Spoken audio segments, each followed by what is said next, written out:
Hello નમસ્તે મિત્રો, કેમ છો? આજે મારા બીજા વ્લોગમાં તમારું સ્વાગત છે।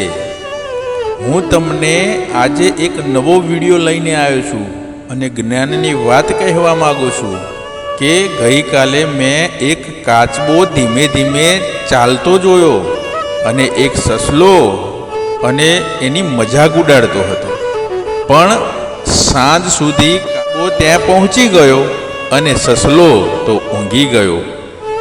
એ ઉપરથી આપણને એક વાત શીખવા મળી કે જીવનમાં સ્પીડ નહીં પણ સતત પ્રયત્નો મહત્ત્વના છે। તમે ધીમે ધીમે ચાલો પણ અટકશો નહીં, સફળતા ચોક્કસ મળશે। ચાલો મિત્રો, ફરી મળીશું એક જ્ઞાન ગંગા વ્લોગના નવા વિડીયોમાં। તો આવજો મિત્રો, જય માતાજી।